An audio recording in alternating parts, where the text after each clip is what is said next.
I call Simon O'Connor. Oh, thank you very much.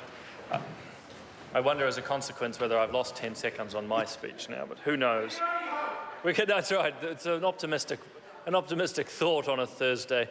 Mr. Speaker, I'm very pleased to speak on the Smoke-Free Environments Tobacco Plain Packaging Amendment Bill here on its second reading. I'm quite delighted as Chair of the Health Committee that this bill has come up the order paper and is being read now a second time, and I too am looking forward to it progressing through the House. I'd have to disagree with the member opposite. I think this is actually proceeding at a timely pace.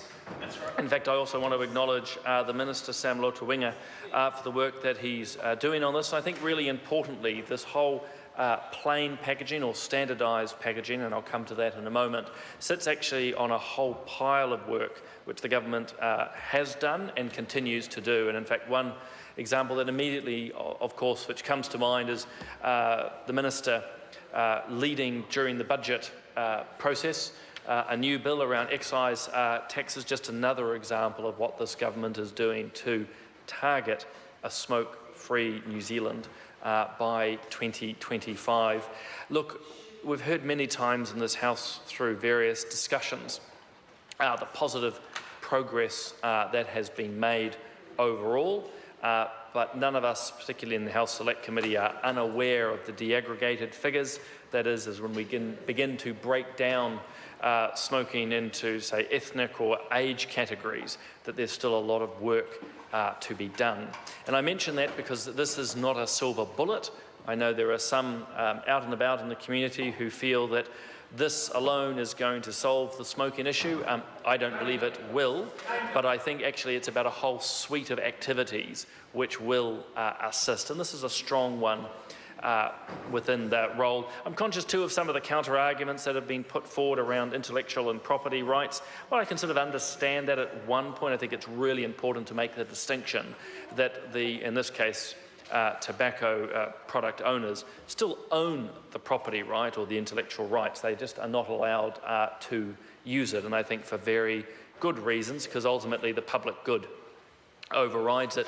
I think it's important to really stress this is about standardised packaging. It's not about plain packaging. It's not just going to be a black, grey, pink or blue box. In fact, as several members, and particularly the Minister, have noted, there will be graphic images on these packages. There will be graphic warnings. I think people still need to be reminded of the downside, serious downside of smoking, but this bill is ultimately about making these packages standardised and ultimately then taking away from any, I suppose, advantage that could be given by trying to make smoking via its packaging more acceptable.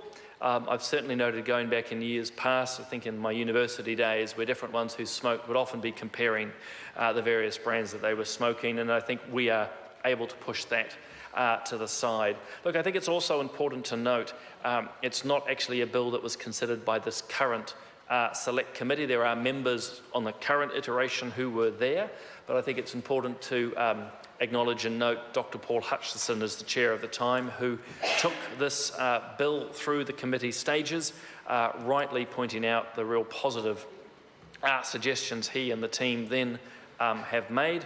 But I'm going to be interested to hear the New Zealand First approach to this ultimately, Barbara, because I note the minority report has New Zealand First opposing it. So I will be interested to hear what's said today. But finally, Mr. Speaker, from me, it's really important to understand too, I think, to the House, that this bill is relatively simple and high level. Ultimately, it's about the passing of regulations. This bill enables that to happen. And I think I heard from the Minister, and he'll correct me if I'm wrong, I think it's into July that there's consultation on these regulations. Yeah, end of July. So in other words, if you and the listening public or those who are expert in the area are wanting to provide some opinion on what those regulations should be, then you've got at least a month to go. So I commend this bill to the House on its second reading. Ian.